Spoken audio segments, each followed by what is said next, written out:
우리나라가 참관국으로 참석한 G7 정상회의가 어제 막을 내렸습니다. 특히 젤렌스키 우크라이나 대통령이 직접 히로시마에 와서 관심을 많이 받았죠. 중국과 러시아를 겨냥한 공동 메시지가 나왔고 당장 중국과 러시아도 반발하고 나섰습니다. 이번 정상회의를 계기로 한층 더 G7에 밀착한 우리나라에도 개선서가 날아올 수 있다는 전망도 있는데요. 관련 내용을 유한울 체커가 자세히 정리했습니다.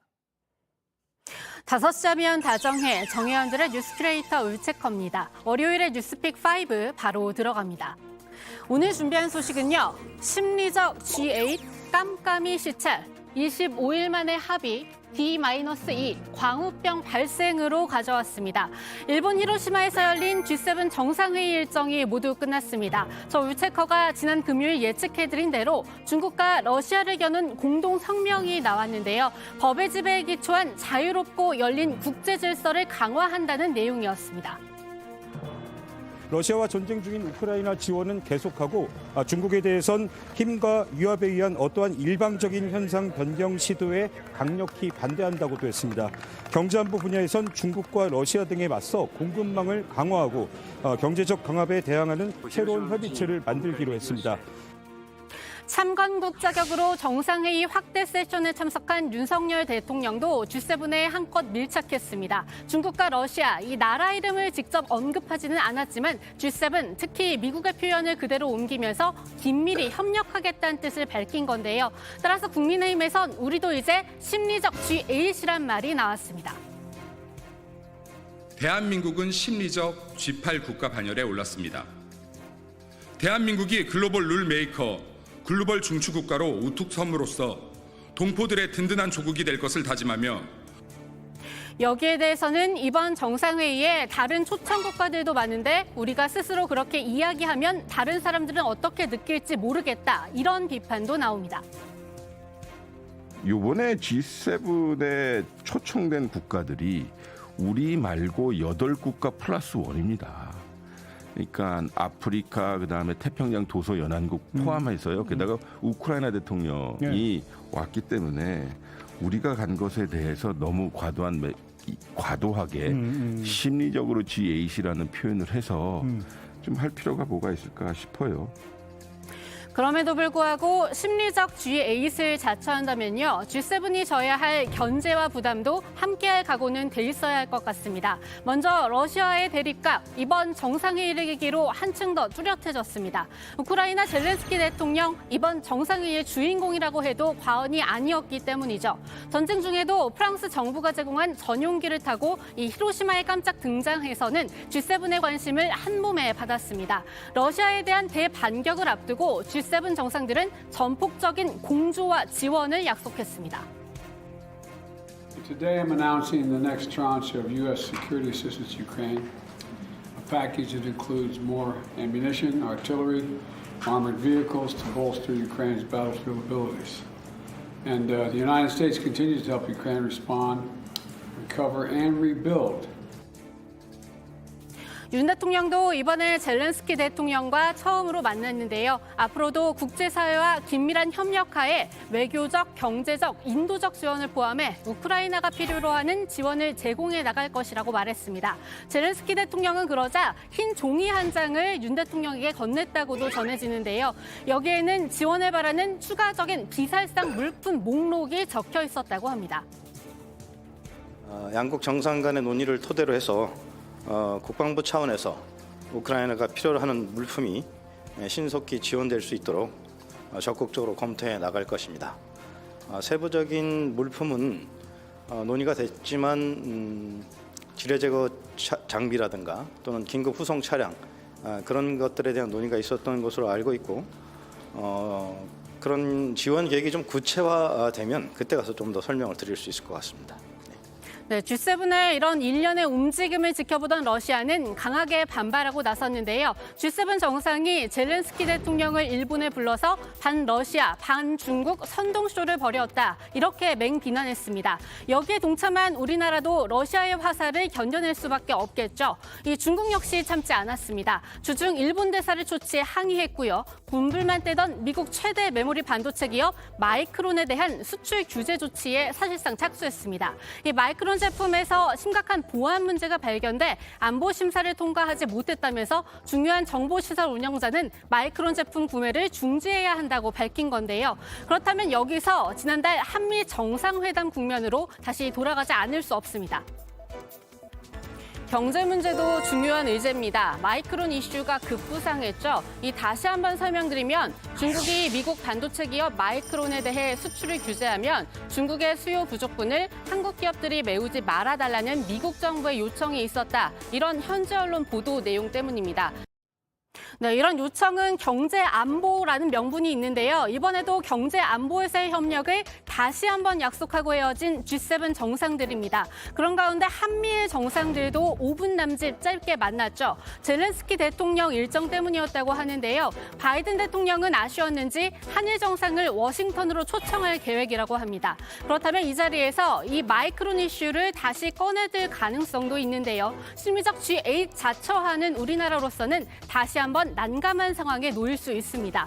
그리고 여기서 우리가 다시 한번 기억해야 할 건 미국과 중국 서로 등을 돌리는 것 같아 보여도 중요한 순간에는 언제든 관리 모드로 다시 돌아갈 수 있다는 점입니다.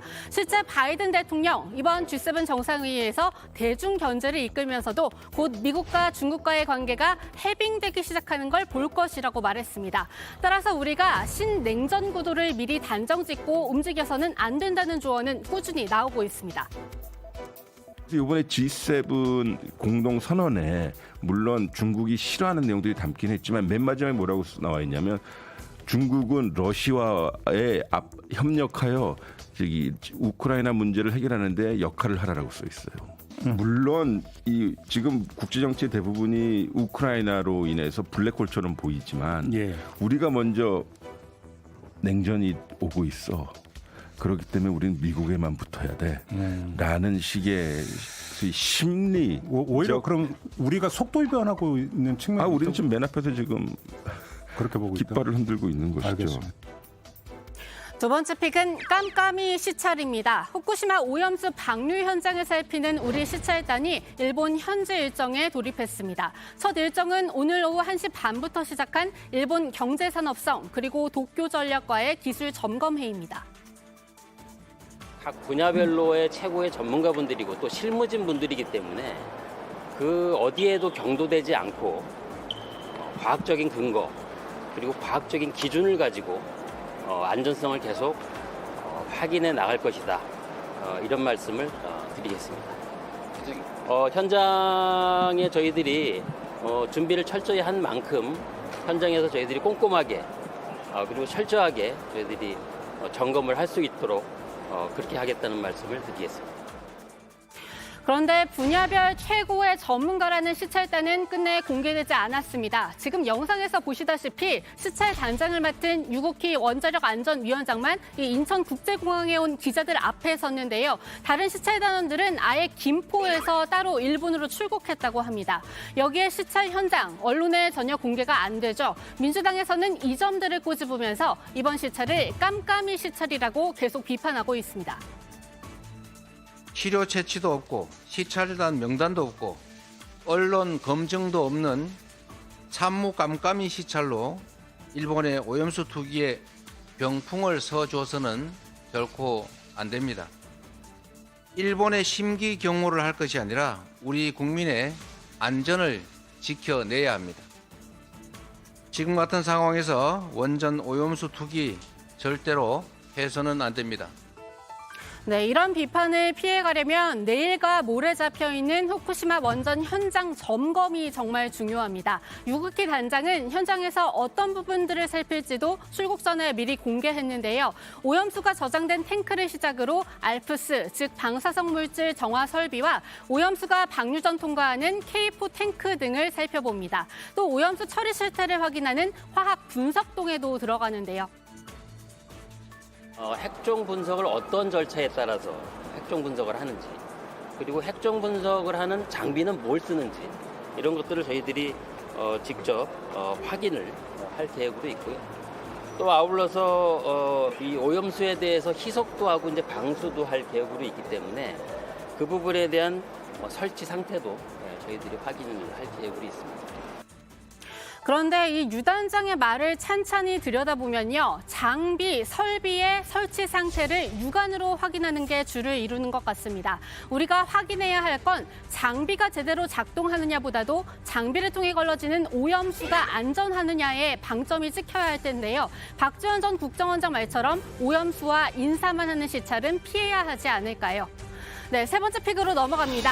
25일 만의 합의입니다. 전세사기 특별법이 오늘 오전 여야 합의로 국회 국토위 소위원회를 통과했습니다. 지난달 28일 국토위에 상정된 지 25일 만입니다. 여야 협의 과정에서 가장 진통을 겪었던 부분인 피해자들이 떼인 보증금에 대한 선보상 후 청구는 다음처럼 정리됐습니다. 최우선 변제금에 상응하는 무이자 대출을 해주겠다. 그리고 그 이상 2억 4천까지는 1%에서 2%의 저리 대출을 10년에 걸쳐 장기적으로 해주는 안을 가져왔습니다. 그래서 크게 피해자 대상 범위를 확대하고 피해자 구제 중에서 제3의 안으로 그 안을 저희가 받아들이기로 한 거고요. 네, 특별법에는 전세 사기 피해자에게 우선 매수권을 부여하고 LH의 공공임대를 활용하는 방안도 담겼는데요. 이 법안은 24일 국토위 전체 회의와 법사위를 거쳐서 25일 국회 본회의에서 의결될 전망입니다. 네, 다음 픽은 D-2입니다. 지난해 6월 두 번의 발사 시험 끝에 성공적으로 우주 궤도를 돌고 있죠. 한국형 발사체 누리호가 내일 모레 또 다른 도전을 앞두고 있습니다. 이번에는 실제 소형 인공위성을 싣고 우주로 날아오르는 건데요. 어제까지 최종 점검과 조립을 모두 마쳤고 내일 아침에는 이 조립동에서 나와서 1.8km 떨어진 발사대로 옮겨집니다. 이 사람 걸음보다도 느린 속도로 움직인다고 하는데요. 이후 수직으로 세운 뒤 점검까지 이상이 없으면 모레 저녁 6시 24분에 발사됩니다. 네, 오늘의 마지막 픽, 광우병 발생입니다. 미국 사우스캐롤라이나주의 한 도축장에서 광우병이 발생했습니다. 앞서 미국 농무부는 테네시주에서도 광우병에 걸린 유구가 나왔다고 밝혔는데요. 두 주에는 모두 한국 수출용으로 승인된 도축장이나 가공장이 없는 걸로 전해졌습니다. 그래도 우리 농식품부는 당장 오늘부터 미국산 쇠고기 현물 검사 비율을 3%에서 10%로 높이는 등 검역 절차를 강화했습니다. 네, 오늘의 뉴스픽은 여기까지입니다. 들어가서 원픽 뽑겠습니다. 뉴스픽 5였습니다.